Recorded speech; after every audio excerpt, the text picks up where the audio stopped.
lock-in ya. Tapi minimal stigma pandangan yang buruk tentang Islam yang mungkin ada di pandangan mereka itu tidak terkonfirmasi oleh perkataan dan kelakuan kita.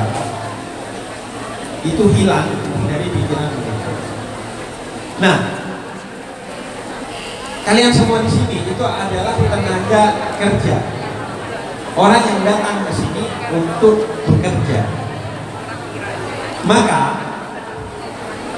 kadang kita itu ya punya masalah sebagai orang Islam tentang kerja itu sendiri. Masalah yang pertama dan utama yang sering kali ada di pikiran kita sebagai orang Islam adalah seolah-olah orang Islam itu gak boleh dan gak pantas kaya. Seolah-olah kalau Islam harus miskin. Padahal tidak. Orang Islam itu bukan harus miskin. Orang Islam itu harus sederhana. Dan syarat sederhana itu harus memiliki sesuatu untuk kita sederhanai. Namanya zuhud. Zuhud itu adalah pola hidup yang sederhana. Artinya kita punya untuk melakukan sesuatu tapi kita tidak melakukan sesuatu itu karena demi kebaikan. Itu namanya zuhud. Punya uang untuk beli mobil yang mewah tapi gak beli mobil yang mewah, beli mobil yang biasa, khawatir tetangga cemburu, khawatir bikin sakit hati orang, maka itu namanya zuhud. Sederhana. Maka harus punya duit, kemudian hidupnya sederhana. Tapi kalau gak punya duit dan hidupnya kelihatan sederhana, itu bukan zuhud, itu namanya takdir.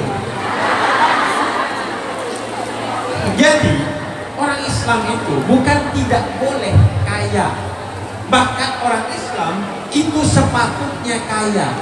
Karena Nabi Sulaiman itu kaya, karena Nabi Daud itu kaya, karena Sayyidah Khadijah itu kaya, karena sahabat Abdurrahman bin Auf itu kaya. Kita bukan gak boleh kaya, kita gak boleh sombong dengan kekayaan kita. Tapi sebisa mungkin orang Islam itu harus kaya. Karena kenapa? Karena kata Nabi, kadal faqru an yakuna kufron. Karena kefakiran itu dekat dengan kekafiran. Orang kalau udah fakir, maka kefakiran itu bisa masuk ke hatinya, sehingga kemudian melakukan apa aja demi kaya. Walaupun sesuatu yang haram dia ambil demi kekayaan. Makanya kefakiran itu dekat juga dengan kekafiran. Ada ujiannya bagi orang miskin. Orang kaya pun ada ujiannya agar selalu bersyukur. Orang miskin ujiannya adalah agar selalu bersabar. Maka kita diajarkan dalam Islam, kalau bisa jadilah orang kaya. Kenapa? Karena kalau orang itu kaya, maka dia bisa melakukan ibadah termulia yang bisa dilakukan oleh orang Islam. Apa ibadah itu? Bersedekah. Kata Al-Quran surat Al-Munafiqun ayat ke-10, seandainya orang yang sudah mati itu dihidupkan lagi, kemudian diberi waktu beberapa detik untuk dia melakukan ibadah kepada Allah, maka yang dilakukan bukan sholat, bukan puasa, bukan berangkat haji atau umroh, tapi yang dilakukan adalah bersedekah. Yang bisa bersedekah utamanya adalah orang kaya. Orang miskin bisa, tapi sedekahnya senyum. Ya sedekah, kata Nabi Muhammad, senyum itu sedekah. Cuman kayaknya kurang seret gitu. Yang menerima sedekah itu kurang. Ya sih sedekah sih, tapi kayaknya saya pengen sedekah yang lebih dari itu deh. Karena itu seorang muslim sebaiknya kaya. Karena kenapa? Karena dalam satu riwayat hadis qudsi, Allah itu pernah memanggil Nabi Musa. Kemudian Allah bertanya, wahai Musa, mana ibadahmu? Kemudian kata Nabi Musa, ya Allah, semua ibadahku itu untukmu, sholatku untukmu, jujurku untukmu, semua untukmu. Kemudian kata Allah, enggak, in ahsantum ila anfusikum. Semua kebaikan yang kamu lakukan itu untuk dirimu sendiri, akan kembali kepada dirimu sendiri. Maka kemudian Nabi Musa tanya, ya Allah, kalau begitu apa amalan terindah, terbesar yang langsung kepadamu? Kemudian kata Allah, idkhalus surur fi qalbil ihwan bis shadaqah.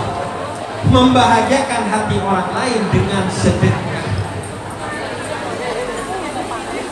Karena itu seorang muslim itu harus kaya. Agar apa? Agar dia bisa melakukan ibadah termulia, yaitu bersedekah, berbagi kepada orang lain. Apa yang bisa kita bagikan, seminimal-minimalnya tidak mengganggu orang lain, tidak ngomongin orang lain, tidak ngejelek-jelekin orang lain, dan tidak merendahkan orang lain. Syukur-syukur ada sesuatu yang kita bisa bantu. Terlebih di tanah rantau, di mana nasib kita sama di sini. Karena itu kalau ada yang butuh bantuan, sesegera mungkin kita membantu tanpa perhitungan. Karena in ahsantum li anfusikum. Islam nggak mengenal hukum karma, tapi Islam mengenal hukum karena. Karena kamu baik, maka kamu akan mendapatkan kebaikan dari Allah. Dan kenapa orang Islam itu sebaiknya dan seharusnya menjadi orang kaya? Karena puncak dari semua ibadah dalam rukun Islam itu ujung-ujungnya duit. Bahkan sebagian atau bahkan semua rukun Islam itu dasarnya juga adalah duit. Haji pakai duit gak? Zakat, puasa, sholat, semua harus pakai duit. Sholat minimal alat untuk kita bersih-bersih, atau alat pakaian yang kita gunakan untuk sholat, atau tempat yang kita gunakan untuk sholat, semuanya itu butuh duit. Puasa, sahur dan bukanya mau makan angin. Zakat jelas berbagi duit. Haji itu bukan hanya butuh duit, tapi butuh duit banyak. Karena kalau duitnya dikit, sampai Taiwan doang, mentok sampai Thailand gitu. Jadi duitnya harus banyak.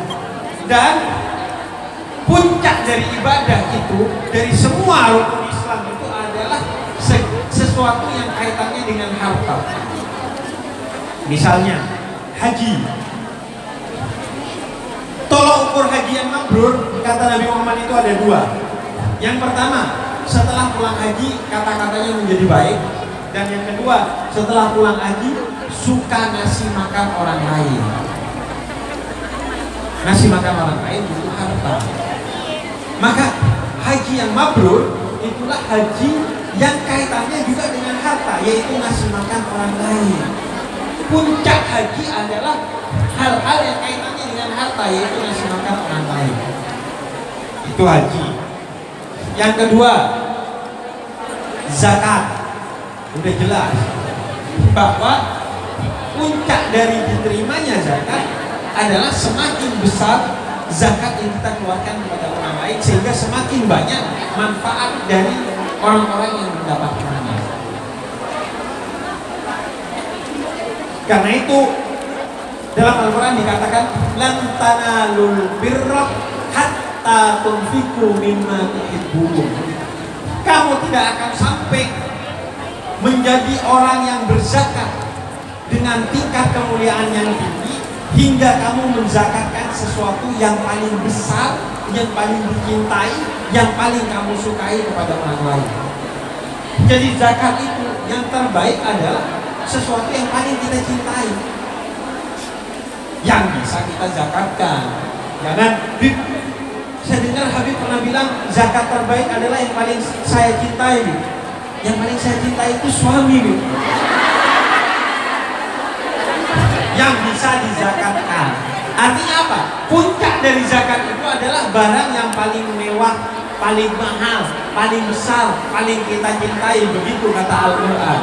Artinya lagi-lagi zakat itu kaitannya dengan apa? Dengan harta yang besar. Dua lagi, puasa dan sholat. Kelihatannya sepintas tidak ada kaitannya dengan harta, tapi nyatanya terkait erat dengan harta. Puasa, puncak dari puasa itu adalah ngasih makan orang yang berpuasa, kata Nabi Muhammad. Kata Nabi, siapa yang ngasih makan orang yang berpuasa, maka dia akan mendapatkan seolah-olah hari itu dia juga berpuasa. Ngasih makan buka puasa 1000 orang berarti kita 1000 kali pahala orang yang berpuasa. Karena itu ujung-ujungnya harta lagi. Puasa itu bahkan kata Nabi Muhammad, Ramadan itu adalah Syahrul Mubarak, bulan yang penuh keberkahan. Kenapa? Karena Nabi Muhammad itu orang yang selalu berbagi, dan ketika memasuki bulan Ramadan, keberbagian Nabi Muhammad itu meningkat berkali-kali lipat. Jadi puncak dari puasa itu adalah harta lagi. Begitu juga sholat. Sholat apa kaitannya dengan harta? Puncak dari sholat itu dijelaskan dalam Al-Quran. Seorang yang dipuji sholatnya oleh Al-Quran adalah mereka yang ruku sedangkan tangannya menjulurkan agar cincinnya diambil oleh orang yang meminta-minta di luar masjid ketika orang itu sedang sholat. Ini kisah tentang seorang sahabat Nabi yang ketika ruku kemudian ada yang minta-minta, kemudian dia menjulurkan tangannya agar cincinnya diambil oleh pengemis yang meminta-minta. Orang sholat yang seperti ini yang dipuji oleh Allah di dalam Al-Quran. Artinya apa? Puncak dari sholat adalah berbagi dengan harta kepada orang lain. Karena itu kita sebagai seorang muslim itu dididik untuk sebisa mungkin menjadi seorang yang kaya. Bukan kalau orang miskin. Bukan kalau orang Islam itu harus miskin. Enggak. Orang Islam itu sebisa mungkin itu wajib kaya. Karena semua ajaran Islam itu berangkatnya dari duit dan ujung-ujungnya adalah duit. Jadi insya Allah nanti di sini dengan keberkahan bekerja di sini sambil mengaji di sini jadi orang kaya. Kekayaannya menjadi kebaikan bagi hidupnya di dunia hingga di akhirat kelak. Gitu. Nah,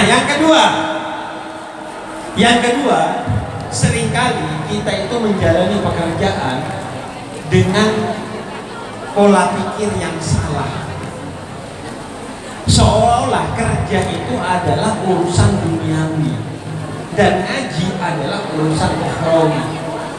Padahal Islam tidak mengajarkan begitu. Islam memuliakan ngaji.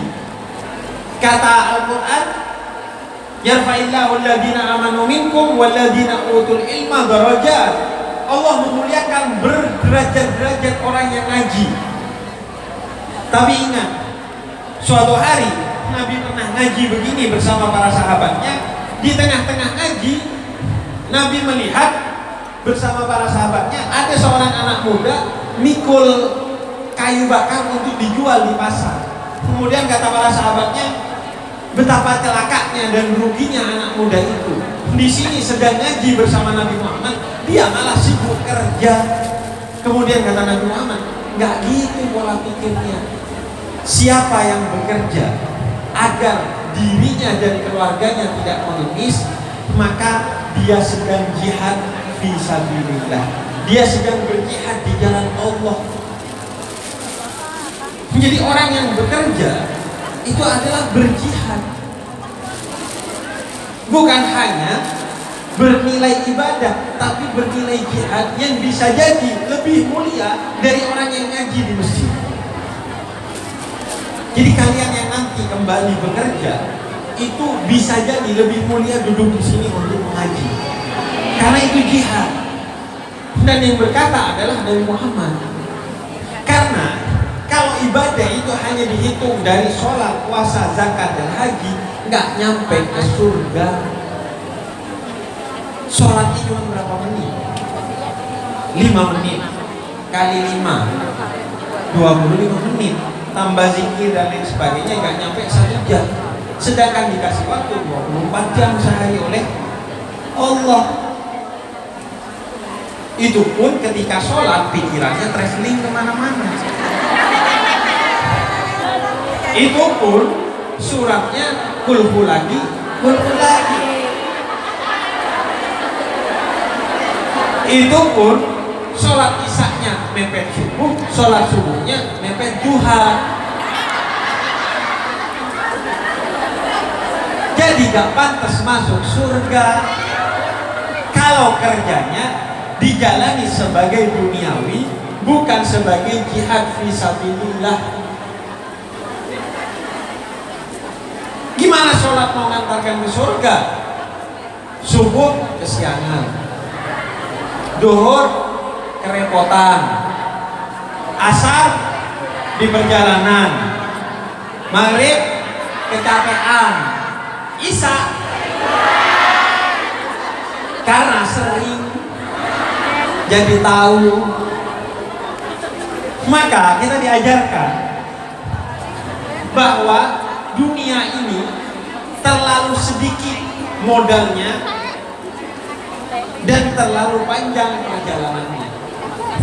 Perjalanan kita menuju Allah itu terlalu jauh, sedangkan modal kita terlalu sedikit. Sehari 24 jam, hidup cuma berapa puluh tahun, mentok 100 tahun lebih sedikit, gak nyampe insya Allah.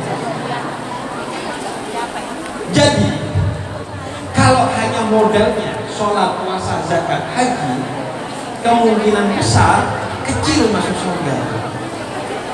Maka apa caranya? Caranya adalah jadikan kerja sebagaimana yang diajarkan oleh Nabi Muhammad sebagai jihad fisabilillah, sebagai jihad di jalan Allah. Karena bekerja ini adalah jihad di jalan Allah. Bahkan kata Nabi Muhammad dalam salah satu sabdanya yang lain, dalam riwayat yang lain, Nabi katakan, seandainya beberapa saat lagi kiamat dan di tangan kamu ada bibit tanaman, maka tanamlah. Maksudnya apa? Orang dulu di zaman Nabi kerjanya itu berkebun dan bertani selain berdagang.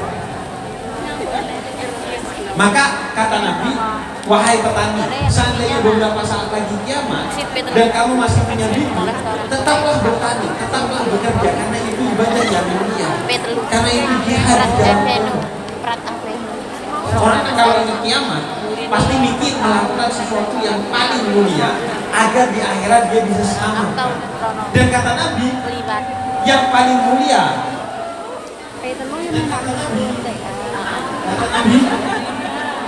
kata Nabi, ya, daripada cek gak dapat pahala kita ya. Kata Nabi, ibadah yang termulia, kalaupun sesaat lagi kiamat, itu adalah melanjutkan pekerjaan kita sampai selesai, karena itu amanah kepada kita. Kalau punya tanaman, tetap tanam, karena petani. Artinya, kalau kalian lagi nyuci baju, punya majikan, tiba-tiba ada kabar 5 menit lagi kiamat, kelarin. Karena itu ibadah termulia bagi seorang yang sedang bekerja, yaitu menyelesaikan pekerjaannya dengan baik, karena itu amanah dari Allah. Makanya di Indonesia itu warung Madura bukanya sampai kiamat. Kiamat buka setengah hari. Karena kenapa? Kerja itu ibadah, kerja itu jihad. Nah, dengan menjadikan kerja sebagai jihad, maka insya Allah pahala kita itu begitu besar. Karena sehari kita bekerja 8 jam atau bahkan lebih tuh. Maka itu jadi ibadah semua. bahkan ibadah termulia yaitu jihad fisabilillah, jihad di jalan Allah. Jangan biarkan itu sia-sia hanya menjadi aktivitas duniawi. Bahkan para nabi sekalipun, misalnya Nabi Allah Daud, Nabi Daud itu adalah raja yang kaya raya dan melahirkan raja yang paling kaya raya, yaitu Nabi Sulaiman. Tapi Nabi Daud itu untuk sesuatu yang dimakan oleh beliau bekerja, yaitu menjadi pandai besi, tukang bikin pedang, tukang bikin tombak, tukang bikin baju besi buat perang dan sebagainya. Padahal beliau kaya raya, raja. Tapi untuk yang dimakannya bekerja sendiri. Karena kenapa? Karena bekerja itu adalah jihad di jalan Allah. Karena itu jangan sia-siakan kerja sebagai aktivitas duniawi saja. Jadikan ini aktivitas ukhrawi. Jadikan ini sebagai jihad, sebagai ibadah. Maka orang kalau kerjanya dijalani sebagai ibadah dan apalagi sebagai jihad, yang pertama dia akan bekerja secara profesional. Karena dia tahu bahwa walaupun tidak dilihat majikan dan walaupun tidak ada CCTV, ada Allah yang selalu melihat dia. Karena dia bekerja sebagai ibadah kepada Allah, bukan hanya untuk kepada majikannya. Agar apa? Agar kita berharapnya kepada Allah. Karena berharap kepada majikan itu adalah seni paling sederhana untuk mengecewakan diri sendiri. Jangan berharap kepada manusia, berharap kepada majikan. Wah, kalau kita baik, dia senang. Tapi kalau ada salah sedikit, kita dipecat. Padahal salahnya satu, baiknya 1000. Jadi berharap kepada Allah agar kita tidak kecewa, karena Allah akan membalas semua kebaikan yang kita lakukan sekecil apapun dengan berkali-kali lipat. Maka orang yang bekerja sebagai ibadah dan jihad, dia akan profesional karena dia kerja kepada Allah. Dan gak usah khawatir kalau kerjanya sebagai jihad dan ibadah, gak usah khawatir karena bosnya Allah. Maka Allah akan mengganti semuanya. Maka Allah yang akan menjadi pemberi gaji atas semua kerja yang kita lakukan. Dan kalau udah Allah yang menjadi bosnya, bukan hanya akan adil dan tidak zalim, tapi Allah itu Rahman Rahim, pengasih dan penyayang, sehingga akan diberikan segalanya berlipat-lipat dari apa yang kita lakukan. Maka niatkan kerja sebagai ibadah dan jihad agar kerja kita profesional, sehingga di mata majikan kita pun kita akan keren karena kerja kita profesional. Itu yang pertama.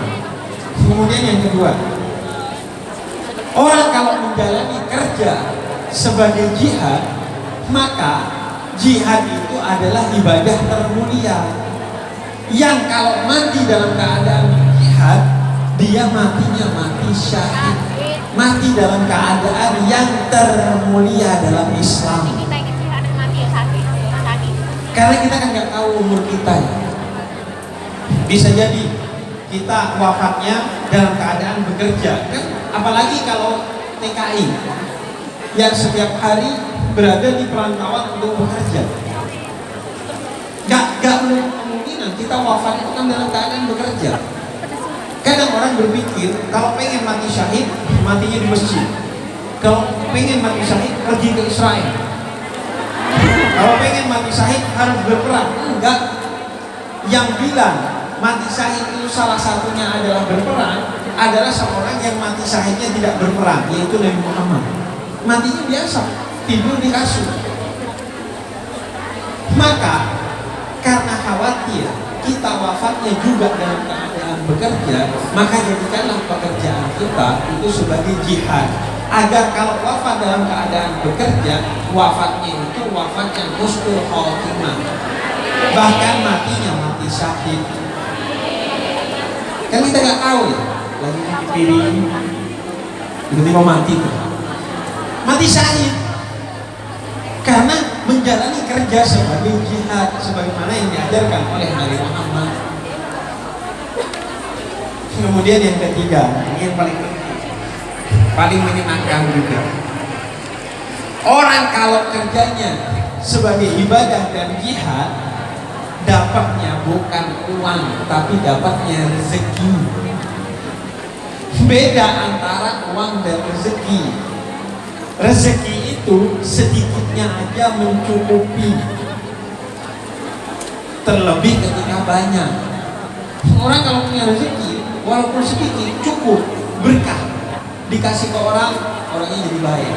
Dikirim ke rumah, anaknya jadi pintar, suaminya jadi amanah. Walaupun sedikit cukup aja. Pas lagi butuh, tiba-tiba anak sakit, ada aja. Karena Allah yang jamin, wa may yattaqillah yaj'al lahu makhraja wa yarzuqhu min haitsu la yahtasib. Siapa yang bekerja sebagai ketakwaan kepada Allah, maka Allah akan mencukupi semua kebutuhannya. Kalau ada masalah, Allah akan kasih solusi bahkan dari tempat yang kamu tidak duga-duga. Rezeki itu sedikitnya cukup, terlebih ketika banyak. Adapun duit, banyaknya belum tentu cukup dan membahagiakan. Berapa banyak orang yang duitnya banyak tapi gak bahagia? Justru sejak punya duit, dirinya jadi sombong, temannya jadi pergi, hidupnya jadi repot, matinya jadi su'ul khotimah. Sejak punya duit jadi sombong, sejak punya duit jadi maksiat, sejak punya duit jadi rusak. Bahkan punya duit gak bisa menikmati duitnya. Punya duit, mau makan daging, kolesterol. Mau minum yang manis-manis, diabetes. Mau makan kacang, asam urat. Gak ada artinya ini duitnya. Kenapa? Karena tidak ada keberkahan, tidak ada rezeki dalam duit itu. Duit banyaknya saja tidak membahagiakan, kadang menyengsarakan. Apalagi sedikit, sudah pasti menyengsarakan. Tapi kalau rezeki sedikitnya itu penuh dengan keberkahan sehingga mencukupi dan membahagiakan. Caranya mendapatkan rezeki adalah dengan kita bekerja sebagai ibadah dan jihad, sehingga yang kita dapatkan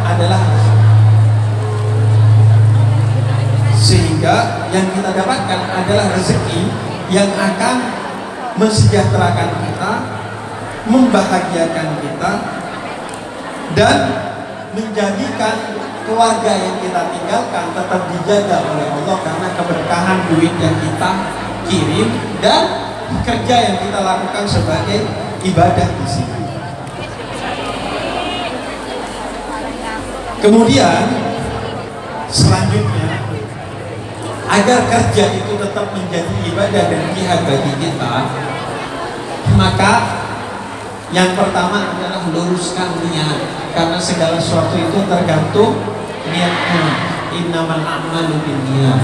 Bahkan kata Nabi Muhammad, niatul mu'min khairun min amali. Niatnya seorang mukmin itu lebih mulia, lebih besar dari amalnya. Jadi tata niat dan pegang niat dengan baik. Niat ke sini untuk berjihad, niat ke sini untuk bekerja sebagai ibadah, niat ke sini untuk membahagiakan keluarga, niat ke sini pokoknya untuk membuat segala sesuatu menjadi baik. Orang kalau udah niatnya baik, maka niat itu yang akan menghalangi dia dari segala ketidakbaikan. Contohnya, kalau kita punya niat mau pergi ke pintu itu. Misalnya, kita lagi kebelet di pintu itu ada toilet. Kita berniat pergi ke pintu itu. Maka ini walaupun banyak orang, bisa aja kita lewat. Walaupun malu, tetap kita terobos. Walaupun di kanan kiri ada ini dan itu, tetap kita abai. Karena kenapa? Niatnya udah mau ke sana. Kita kerja di sini kan banyak godaannya. Kanan, godaan, kiri, godaan. Maka tata niat di hati. Niatnya apa di sini? Kalau niat tidak baik, perbaiki. Setelah itu pegang terus niat. agar apapun yang ada di kanan dan di kiri kita itu tidak mengubah niat kita, tidak membuat kita lalai dari niat kita.